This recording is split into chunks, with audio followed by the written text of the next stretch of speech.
This show is listener supported. You can join us and help our show grow to support more adoptees by going to adopteeson.com/partner.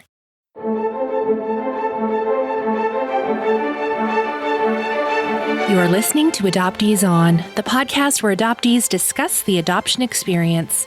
This is episode 143, Sara. I'm your host, Haley Radke. Today, we are talking with Sara Easterly about her memoir, Searching for Mom. Sara shares how her relationship with her adoptive mother changed over the years, how adoption shaped her view of what motherhood means, and what that looks like for her today. I also want to give you a heads up that we do mention suicide in this episode. We wrap up with recommended resources, and as always, links to everything we'll be talking about today are on the website adopteeson.com. Let's listen in. I'm so pleased to welcome to Adoptees On, Sara Easterly. Hi, Sara. Hi, Haley. How are you? I'm really well. Thank you. We're recording in pandemic times. So, it's a weird question. Yeah, it's a weird is. Thing. Yeah, weird question and weird answer. Yeah, I was talking to a friend last night and she said, "What percentage are you today?" And I thought, that's an easier way to reframe. So, what percentage are you? That's a great way to do it. You don't have to answer here. But just so you know, that's the circumstances we're recording in. And I feel a little bit scattered. So, we'll just keep each other on track today. How about that? That sounds great. Okay. Yeah, I feel scattered too. So hopefully we can make up for each other. Yeah. But you have a book to refer back to. So, you've got notes built right in. At least I have it here. Too many. Yeah, too many. That's a problem. Well, I'd love it if you would share your story with us. Okay, wonderful. Thank you. Well, I was adopted when I was 2 days old in Billings, Montana. So it was a domestic adoption. It was a private adoption. I'd always been told that it was a gray market adoption, but I never knew what that meant, other than that I was brought to my aunt and uncle's house in the middle of the night where my mom and dad were waiting for me. I'd always relished that part of my adoption story. It seemed scandalous and kind of exotic. I've kind of always been a writer, so I knew it was something I could mine someday. And it was just a detail, there were details that were really fun for my fantasy life. I was a tiny baby bundle lolling around on the passenger seat, just 2 days old, driving to meet my parents in the dark of the night. So I could picture that. I could hold on to that in my mind, and I loved that. So yeah, I have a sister. 3.5 years after I was adopted, my adoptive parents got pregnant naturally and gave birth to my sister. And then I grew up with what I would call pretty standard, kind of middle-class, white upbringing. However, I was always haunted by the loss of my birth mother. And I kept that pretty private. I talked about it with my mom one time, kind of that haunted feelings. I was cleaning out my room and suddenly couldn't grasp how my birth mother would just toss me away. These are my childhood feelings, when I couldn't even bring myself to throw away a broken Mickey Mouse watch that I had cherished. So I was really upset about it. I talked to my mom. She kind of gave me the lines that she'd gleaned from the resounding adoptee parenting advice at the time, the chosen baby story, basically. We chose you and you're special because you were chosen, that sort of thing, which I know were meant to be helpful, but those chosen baby stories were a little haunting too, because there's that message that love means leaving, and special doesn't mean much when you think about that from the loss between the birth mother and the infant. So, I don't think it never really sank in. It didn't feel authentic. And yet I just spent my childhood parroting those lines and just kind of became, just unthinking and unfeeling about it. I got teased by a neighbor once and I would parrot, those lines back. And yet I just never felt comfortable. I think because of that, I kept it really quiet. I didn't feel comfortable talking with my mom about my adoption again. And I think she didn't feel comfortable with it either. So it just became this very quiet thing between us. And so it just kind of, that silence also just reiterated beliefs I had about myself, that I was unlovable and broken, unwanted. So those were all kind of quietly happening. And yet I say that I had this standard upbringing. So that was also happening. And then when I hit adolescence, things got a little bit rocky. Adolescence can be such a turbulent time already, and with just feeling the loss of our youth and innocence, and just growing up and separating from parents. But of course, adoption loss is all about separating from parents. So it just kind of impacted me in a really big way. And so the sadness was just kind of, this underlying sadness just started to catch up with me. And my fantasy life, I had a lot of fantasies about my birth mother. I used to think maybe Madonna was my birth mother, or my aunt, or any woman I admired who might have been the right age.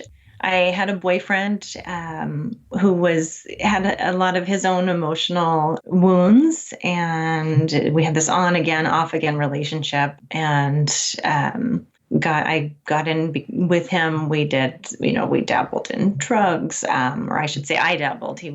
I won't speak for him. That was a little bit more than a dabbler. More than a dabbler, yeah. He tried to commit suicide, and shortly after he came out of, he had to go to an institution for a summer. And then shortly after that, I also tried to kill myself. I don't think it was very serious. It just kind of happened. But I had always, starting in adolescence, I always was flirting with this kind of unconscious hunger to come close to dying. And I just kind of had this death wish. I just felt really alone, and I kept kind of waiting for someone to rescue me. And it was, of course, my birth mother. I just kept wanting to be rescued. So that was adolescence, and it was really an extended adolescence, as can happen. I hope I'm out of it by now, but we'll see. Maybe I'll find out later. But yeah, I guess, eventually, part of my story is eventually I got my act together. I met my husband. My sister had a baby, and suddenly this kind of, I'd always been very reluctant about babies. I didn't even like babies. I didn't ever consider myself motherhood material or anything. And then I met my niece, my sister's baby, and all of a sudden she just opened up all of these vulnerable feelings for me, and feelings of love that I really hadn't felt quite so deeply. So she inspired me to consider motherhood. And so there's more to that story, but of her. But I will just say that I opened up to the idea of motherhood for myself. And then, like many adoptees on your show have talked about, becoming a mother started to pull me out of the fog, and just having this inaugural window into my genes, where I got to study the first traces of my genes through my baby, my first blood relative. It was this mystery I couldn't seem to turn away from, but it was really frustrating because nobody would tell me she looked like me. Everywhere we went, everyone was just saying again and again how much she looked just like my husband, her father. And it really rattled me. It wasn't what I wanted to hear. I needed to hear that she looked like me. So that started to pull me out of the fog. There's so much I could go into that kind of coming out of the fog process, because it was messy and it was long, and there's a lot to it. But well, I'm curious, Sara. You said that you thought knowing that you were this product of a gray market adoption was scandalous and exotic. Now you're starting to process some of what adoption means. Then you think, oh my goodness, I was brought in the middle of the night. Like, what flipped for you there? Because that seems super sketchy. I know it was. Well, and I guess, so Yeah, it was. And when I talked to my adoptive mom, when I finally got the courage to let her know that I wanted to find my birth mother, what happened is I ended up I had this quest to become the perfect parent. And in part of that quest, I went to this parenting workshop and started diving deep into this presenter's kind of all of her talks and workshops. And she ended up becoming another fantasy mother for me, but it kind of woke me up. It was conscious when I found out when I realized the details didn't add up yet again. It was just, I realized that this had been happening my whole life, and it was so disappointing. And I was about to turn 40 and I just couldn't do it anymore. And so I said, that's enough. I have to find my birth mother here. She's not going to find me. I've got to find her. So I went and worked up the courage to tell my adoptive mother, and it didn't go very well. It was, I would say, probably the worst in my mother. I don't think I realized what a great fear it was for her. And she was pretty venomous. She kind of all of a sudden started rattling off some information that had been withheld from me my whole life. I didn't know that, all of a sudden I found out my birth mother had red hair. I found out she wasn't 15 like I'd always been told. She was a junior or senior in high school. And I had found out that she'd had a change of heart, that she had just wanted to keep me. And these were things that, I really had needed to know growing up. And so it was, those things immediately reframed, back to that exotic kind of story that I used to think I had. It just all of a sudden, like, wow, like that was really important information I needed to know. The other piece of that she kind of dropped in that conversation was that the OB who delivered me was in the same practice as my adoptive uncle. And so she kind of said, well, you can just give your uncle a call. So all of a sudden, it's just one of those, I just remember this surreal moment because, of course, you have these fantasies, but that doesn't, this exotic story. But as you're hearing it, you're like, no, like that was just make believe. Like it's not supposed to really be like that.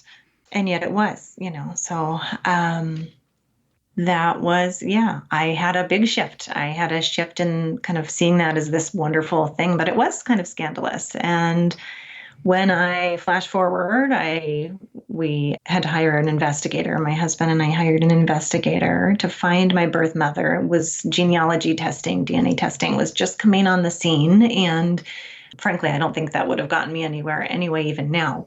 So we hired a detective. And after I found my birth mother, I learned that, she had the change of heart. That part of the story was validated. My birth grandmother was in support as well. And when she left the hospital, the OB who had delivered me came in and basically just kind of gave my birth mother a shame quake. He said, basically, I don't care about you. Your care stops now, but the baby's not going anywhere until you come to your senses.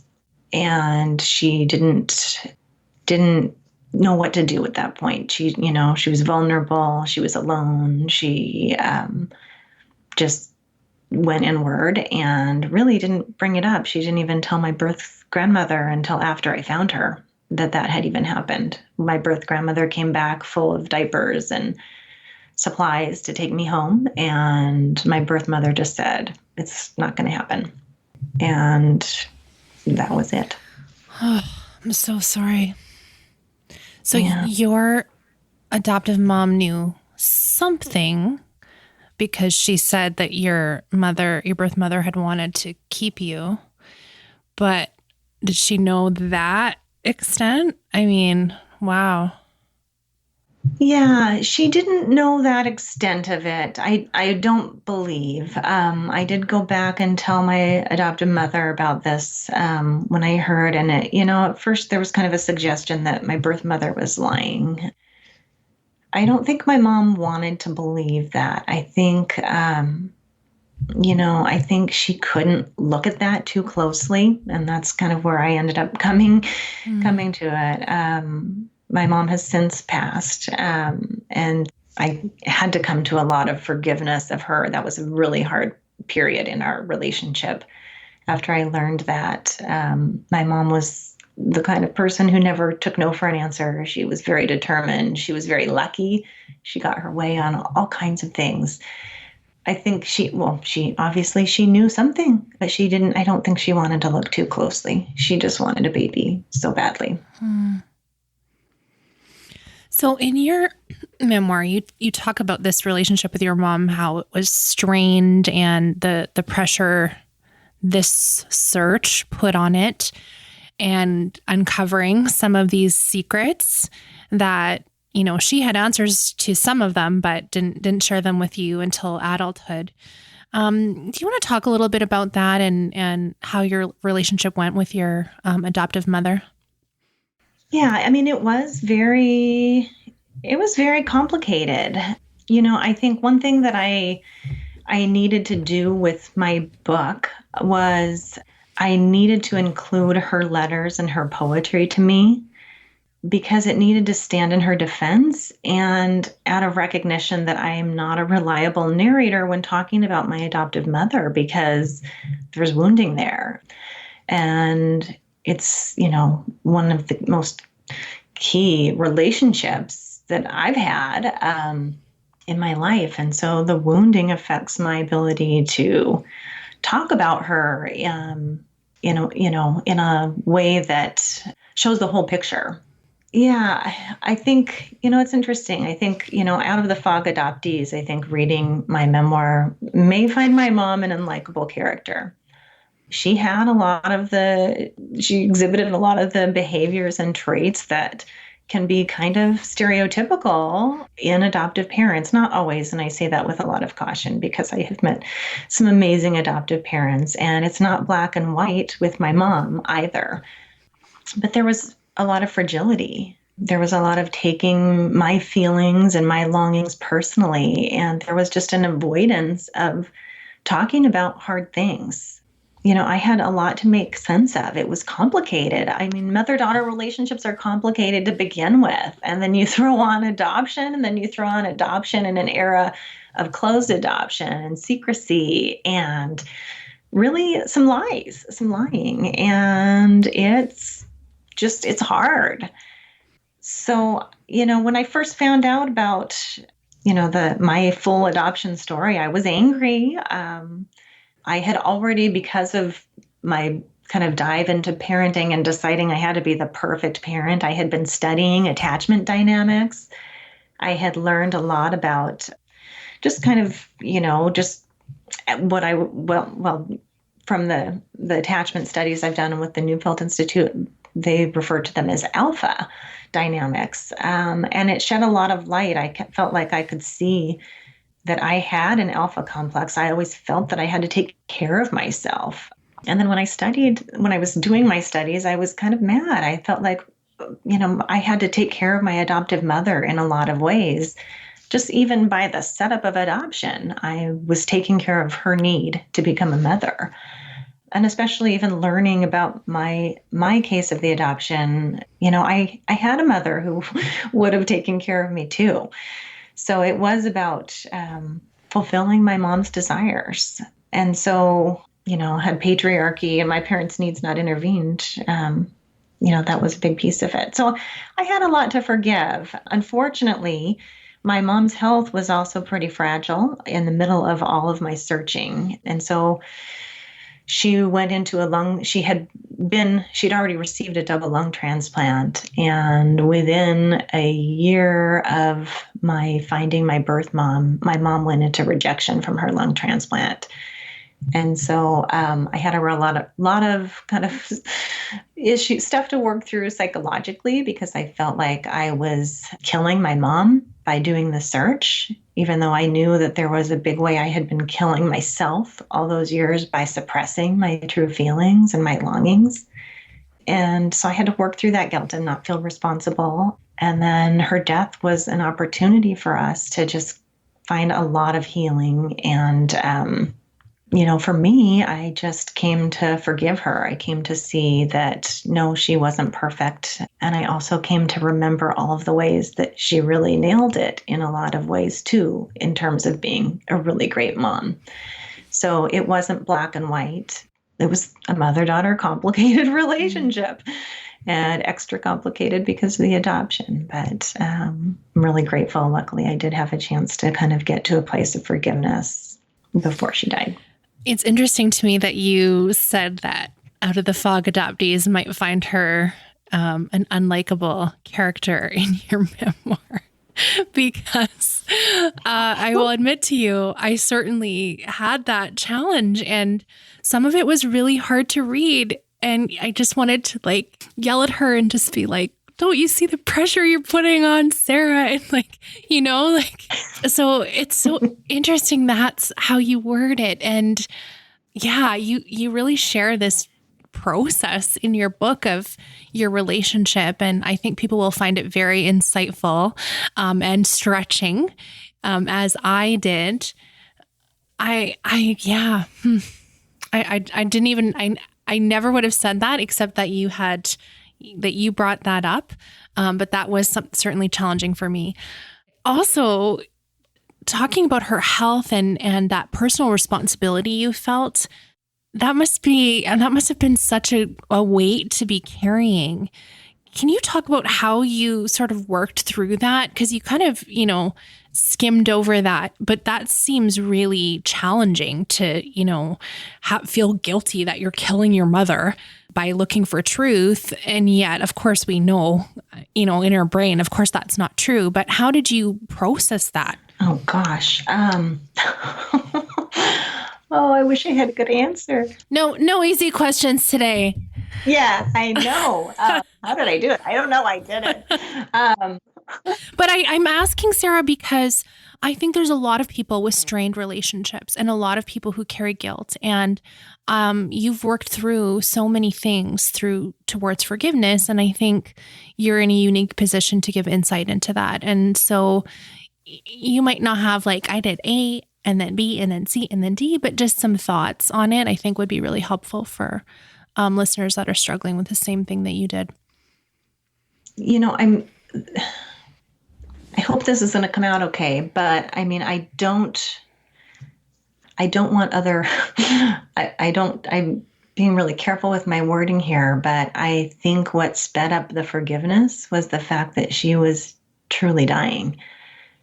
And that just, everything becomes real, just a lot. I didn't have a choice. I did not want my mom dying with undone business, with unfinished business. So I had to forgive her. I just, in my own, it had to happen. Her death was very huge spiritually for me. And there were a lot of there was a big secret I had been holding between us that got lifted. And when that happened, it just suddenly kind of threw my mom and I into this really deep relationship. As she was dying in the room, we were conversing through our hearts anywhere else I would go, as long as I wasn't in the room looking at her body that was pretty much just a body at that point. But I, still breathing, but almost dead. But we had these conversations between us, which I had friends whose mothers had died. I have a friend who still feels she has these conversations with her mom who's been gone for many years. So it was definitely a deepening of our relationship, and that I guess, that I wish I had a more concrete way to say it. I mean, because I don't think death is the answer. I don't think it has to be the answer. And I would feel sad for other people if thinking, oh, we can't get there until death. But it does have a way of just kind of just getting everything to its essence. These big moments, maybe not always death, but just big moments. People describe your book as a spiritual memoir. And so you were just talking about having a heart to heart with your mother while she's dying, but she's not actually speaking with you, verbally. Do you want to talk a little bit about that without giving too much away? I don't know how you want to kind of balance that, but I found that really fascinating. We had this moment between us where my mom was trying to tell us something, and my sister and my dad and I were with her, and she had mostly lost verbal capabilities at this point and was really struggling to say something to us. And what it turned out she was trying to say, and she was writing it, and then everybody laughed, and what she had written was, "I love you." And then below that, she had written "all of you." And I couldn't decipher it. It looked like a child's handwriting. And, I finally get it out. She finally blurted it out. I think it was so frustrating for her. She needed to communicate this. So she blurts it out. And then it turned out that she was communicating, "I love you, all of you." And I misunderstood that. I thought she was meaning like everybody. So I sent out this email telling everybody, all the family members, her close friends, "Oh, mom loves you," and I completely missed the point, which the next day this came up, and she looked at me kind of very fiercely and said it again directly to me. You're not getting it. And she was trying to communicate to me that "I love you, Sara, all of you." And I had been hiding so much of myself from her. I'd never trusted that she would love the full me. I kept a really big secret. That it also came out she knew about in those moments. And so once that finally sunk in, gosh, I wish it had sunk in before she was dying, but it finally did sink in. And that was when our relationship just felt like it instantly progressed to this really deep level, a level that I've never loved anyone at before. And of course, adoptive mothers, that's a really dangerous relationship for an adoptee to begin with, psychologically. Because we've already lost one mother. So it was, it was really deep. And so, very gratifying that we got that chance, even though it was so short-lived. But we spent the next day just talking to our hearts. And it sounds a little woo-woo and, kind of weird to even say out loud. And yet it happened. It's very, it was definitely very real. It was, just a wonderful, wonderful moment between us. So just this learning to love deeply is something that I really needed because I always was keeping everything on a real shallow level. So if I can read just a couple sentences from one of the chapters in Searching for Mom, it says, "I wish I had discovered their psychological wisdom sooner too." And this is in talking about some of the things you've learned from the primal wound and reading some other studies Dr. Neufeld is referencing, etc. Okay, carry on with the quote. "Maybe I wouldn't have been so frightened of further loss, more willing to risk sharing my real self. Maybe all of my energy for closeness and proximity wouldn't have gone to my fantasy birth mother, but to mom, who instead got my resistance, my secret keeping, my defensive and detached heart protecting me from further pain and loss." And I think you're really touching on that here in our conversation. And I'm curious how many other adoptees are acting that out right now, and if that's something that gets uncovered in therapy at some point. Yeah, interesting thought to think about. Do you have comments on that?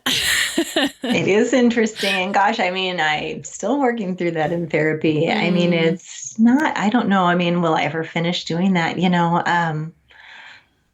There's all kinds of ramifications for that in our relationships with our partners and also even with our children. So that's a big one. I think that's really complex. I don't feel like I've arrived there. I happen to have gotten that in a really satisfactory way with my mom, but gosh, I've got a lot of work to do there still. So Well, and I like that you mentioned children because talked earlier about this never wanting to have kids, and then your niece kind of, shook something open in you.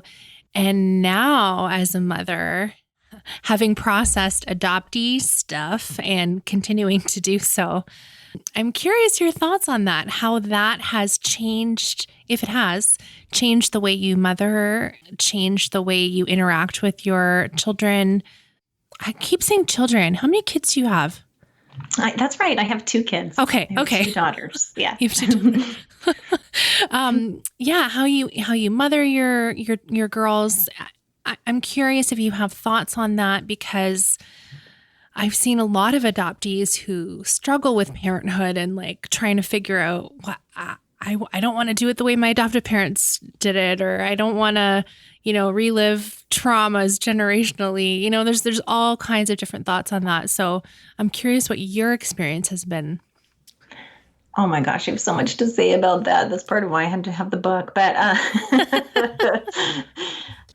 it's been huge. I mean, I think just being an adoptee, I definitely had that. I definitely, vowed, my children are never going to feel abandoned. They're never going to sense separation. It's why I was on this huge quest to be the perfect parent and go down the attachment parenting route. And, I couldn't do the cry it out when the kids were little because I could not bear. I just instinctively knew babies aren't supposed to be alone and crying. I just that was in me.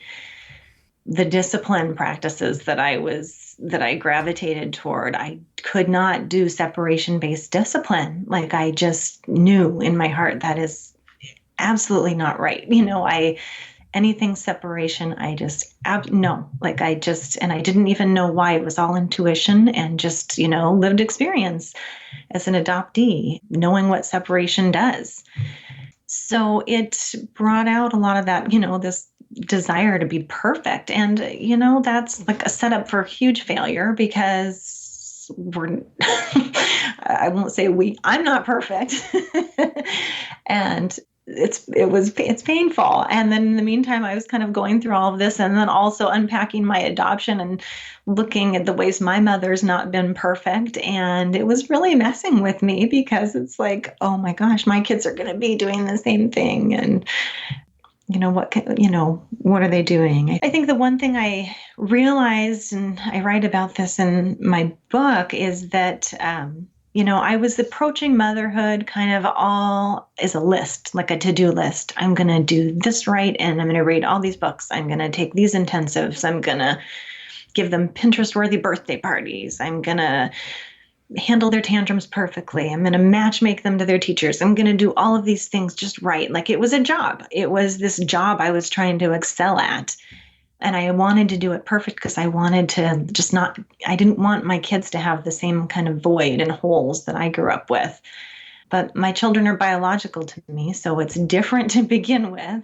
But then after I had this big shift with my mom and I returned home as my mom was dying, I kind of had this big realization that, and it really came from my mother-in-law. She, I didn't want to come home. My mother hadn't died yet. And she's, I was asking her if she'd stay with my kids a little longer. And I was so proud of this village I'd created. I had a whole network of neighbors and caretakers ready to swoop in and take care of my kids if my in-laws couldn't. And she said, it's great you have all these people, but they need you. And it was this kind of like big wake up, like, what do you mean? I mean, as an adoptee, I believed mothers are replaceable. Isn't that what adoption teaches us? It's another subtle message. And so it was kind of like, what do you mean? I'm replaceable too. I'm just getting these stand-ins and, checking off the box, getting this great village of people. I'd been left by my mother and, I never believed myself mother material, really, still, even after I'm trying to be the perfect mother. Deep down, I had this core belief that they didn't really need me. Anybody else would stand in just fine. And then just kind of realizing that's not true, because it wasn't true that my birth mother was replaceable. I still longed for her my whole life. And so it made me kind of realize that I wasn't replaceable for my children either. And then I could all of a sudden kind of reflect back on ways that they had been showing me that. My youngest daughter, every time I was doing the attachment parenting baby wearing, and she'd be in the Moby wrap, and I'd be, wandering around cleaning, and I felt like, okay, we're bonding, checking this off my list, but I wasn't looking at her. I wasn't engaging with her. And so she kept she'd grab my chin and pull my face towards her until we were locking eyes. And it was this very deep infant trying to connect with mother connection. She just had this strong desire to connect with me that I had kind of been ignoring. It was this distraction almost. So it was, gosh, remember, like, these are people, and this isn't just about doing a to-do list and getting it all right. It's about connecting with them. And I still have to go through that. It's a daily. I'm a mom, I'm busy, I've got a lot to get through life. And it is kind of a default for me to just run around being busy and checking things off. And I have to make a real conscious effort to get that connection in and to go deeper, because it's not just about going about all the busyness. It's about the connection that they're longing for, that every child is longing for. I'm so glad that you acknowledge that this is a process, and that there's still times where you're like, am I cut out for this? And that it's ongoing, really, because I think for so many of us, we think, okay, we've reached this milestone, we're good now. Or, and I think we really need to hear that this is just like this ongoing quest towards feeling worthy. And the more we can process that, I think it's just really going to benefit our kids, right? They don't need us to be passing down our trash to them. Yeah. Yeah, exactly. Yeah. So important. We just, yeah. Because, yeah. So we had this big theme throughout, just like your book is, of motherhood. And before we go to recommended resources, are there any other things that you kind of want to share about what you've learned about through either your spirituality or this processing things with your adoptive mother, or, becoming a mother yourself, that you really think adoptees need to hear? The things that I've learned, I think, just not letting fear drive me, fear of deep relationship in any of the facets that relationship is important. Not letting, fear. I think that's where those stories come from. There's so many fearful lies that we kind of just absorb and tell ourselves, starting with that relinquishment, when it starts to make sense. So it keeps us guarded. I think it's at odds with solid relationship of any kind, really, those stories. And so just that, we are worthy, we deserve good things, and it's hard to get good things when we don't take those risks. I love that. That's a good challenge for us. So, of course, I'm guessing it's not going to be any surprise that I'm going to recommend your book, Searching for Mom, a memoir by Sara Easterly. And I'm going to do something I haven't done before. I got a blurb in your book, Sara. It's so fun. Oh my gosh. Thank you. Look, I have this beautiful copy you sent me that's signed. There it is. Oh, yay. No one else can see that, but you can. Note for the audio, I was holding up the page. So I'm going to read the blurb I wrote. Fiercely personal, Sara's memoir exposes the cracks in her formerly sugar-coated adoption story. Sara perseveres in seeking the truth, revealing the painful wounds of adoption loss. We follow her journey to healing with both her mothers, which unexpectedly culminates in a newfound understanding of God's mothering. So if you are a spiritual person, this definitely will resonate with you, I think. Sara has shared, in our interview, but of course she goes more in depth in the book. And so I definitely recommend that. And also, Sara, you have written so many different essays. And I was looking at your website earlier this week, and if you go to saraeasterly.com and you click through on essays and articles, you have a whole tab that are all things that you've written about adoption, including a Dear Adoption piece, which is so good. It's called Dear Adoption, You Are Cigarette Smoke, which That's brilliant. It's really brilliant. And another article, Mother Love Lessons. I think people should really go and read those because there's so many good insights in those pieces in particular. And yeah, you have a whole bunch of articles and essays there. So I think that's a great resource as well. Thank you. I have to say thank you for that endorsement too. And thank you. That meant so much to me, Haley, that you took the time to read that early draft. And I've never got a giant manuscript in the mail before. It had really cool. the biggest binder clip I've ever seen in my life on it. It was big. Yeah. A lot to say. And there's such an Adoptees Voices movement right now, and I just feel so lucky to be a part of it and to have my voice out there. And I really was reflecting on this earlier the week, thinking about being on the show. And you have really, I believe you are an important piece of that movement, starting by giving voice to adoptees and a platform for our stories to be shared and to not sugarcoat things. And speaking of the sugarcoating, that you don't do that here. And gosh, I mean, what an amazing gift. And just thank you. Thank you. That's so kind. I am one of many. So I didn't start anything. I'm one of many voices. And when I was researching you and listening to some of the interviews you've done and reading some things this week, I noticed that you kept saying in places that are not adoption specific, like adoptee voices matter. And, we really need to highlight them. And so I love that part of your, championing other adoptees' voices. And so it's so great to have another adoptee memoir in the world. I want you, what do you want to share with us today for your recommended resource? That's a tricky question. I've really had a hard time with it. And I have a lot of resources that I point to on my website, but narrowing it down to just one. And my go-to resource is always Adoptees On. I always tell other people this podcast. Now it feels like you're sucking up. It's okay. You're already on. It's all good. I know. And you're a Patreon supporter too, which is amazing. It is. I really believe that. So it's been shared on the show before, but the growbeyondwords.com for adoptee therapist directory that's there.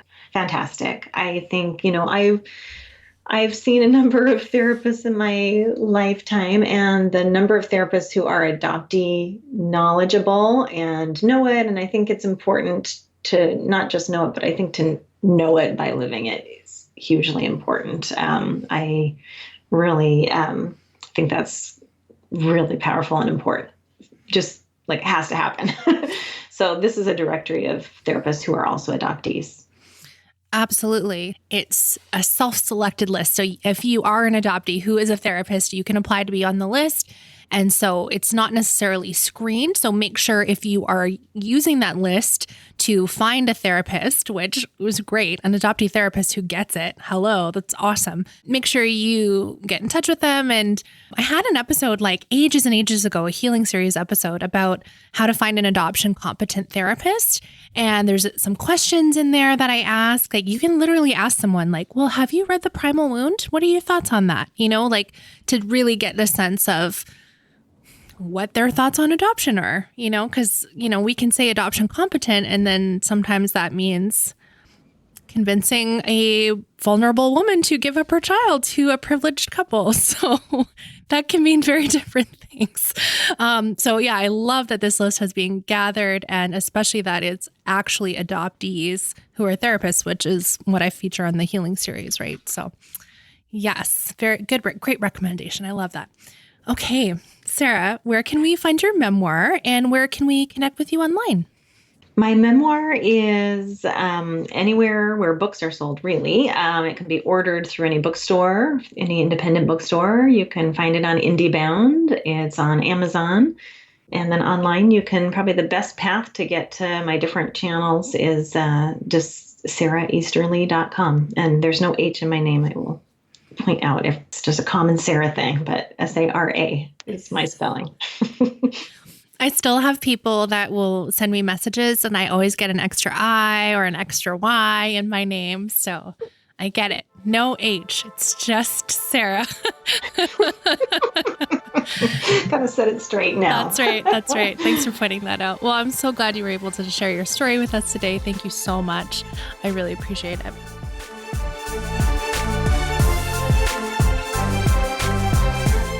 Hey friend, thank you so much for pressing play on this episode. I hope that you felt it was valuable and helpful for you.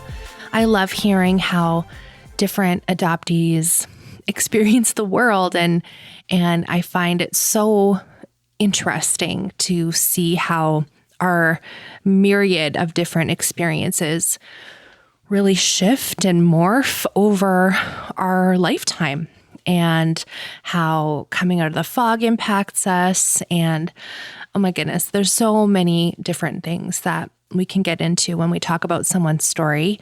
And so I hope that in each episode, my goal is always that you hear something that you can connect to, even if it's just a small part. And I'm so thankful for guests that are willing to talk about hard things and challenging things that other people might not agree with, or else other people will really identify with. It's so varied, all of our experiences. So even like in this pandemic, we are all experiencing things in such a variety of different ways.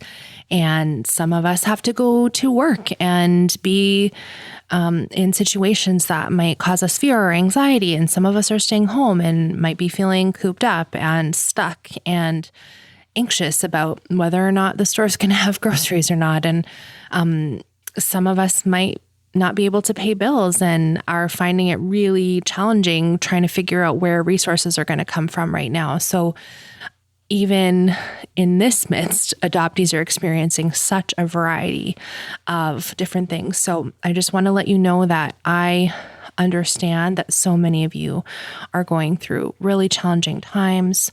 I too am finding this time incredibly hard, and trying to look for hopeful things some days is hard. So I see you. I want to acknowledge that you might be feeling some really hard things right now. And I just want to let you know that you're not alone. We are just going along day by day here.